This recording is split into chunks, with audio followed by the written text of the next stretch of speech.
Hi hello. അപ്പോൾ ഇന്ന് നമ്മൾ വന്നിരിക്കുന്നത് റിലേറ്റീവ് സാറ്റ്സ് ആയിട്ടാണ്. എന്താണ് റിലേറ്റീവ് സാറ്റ്സ്? അതായത് it is used to connect two sentences, രണ്ട് സെൻറ്റൻസ് കണക്ട് ചെയ്യാൻ വേണ്ടി ഉപയോഗിക്കുന്നതാണ്.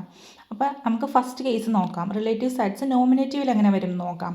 അതിന് സെൻറ്റൻസ് സ്ട്രക്ചർ വരുന്നത് ഹോബ് സാറ്റ്സ് പ്ലസ് റിലേറ്റീവ് പ്രോനോമൻ plus rest of the sentence plus verb, ഇങ്ങനെയാണ് വരുന്നത്. ഇനി ഏതൊക്കെയാണ് നമ്മുടെ നോമിനേറ്റീവ് റിലേറ്റീവ് പ്രോനോമൻ? മസ്കുലിനിൽ ദർ ആയിരിക്കും, ഫെമിനിനിൽ ദി ആയിരിക്കും, ന്യൂട്രലിൽ ദസ് ആയിരിക്കും, പ്ലൂരലിൽ ദി ആയിരിക്കും. നമുക്കതിനൊരു എക്സാമ്പിൾ നോക്കിയാലോ. ദസ് ഈസ് മൈൻ ഫ്രോയിൻഡ് എയർ സ്പീൽഡ് ഫുട്ബോൾ. ഇത് നമുക്ക് കണക്ട് ചെയ്ത് ഒന്നാക്കണം, റിലേറ്റീവ് സാറ്റ്സ് പോലെ. അപ്പോൾ എങ്ങനെ എഴുതാം? ദസ് ഈസ് മൈൻ ഫ്രോയിൻഡ് കോമ ദർ ഫുട്ബോൾ സ്പീൽഡ്.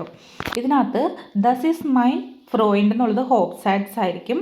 അതിൻ്റെ കോമ ഇട്ടിട്ട് ഈ ഫ്രോയിൻഡ് എന്നുള്ളതിൻ്റെ അവിടെ ദർ റിലേറ്റീവ് പ്രോനോമൻ എടുക്കുക, പിന്നെ റെസ്റ്റ് ഓഫ് ദ സെൻറ്റൻസ് എഴുതുക. അത് കഴിഞ്ഞിട്ട് ലാസ്റ്റ് വെർബ് വരിക. വെർബ് ഇവിടെ സ്പീൽഡാണ് വരുന്നത്.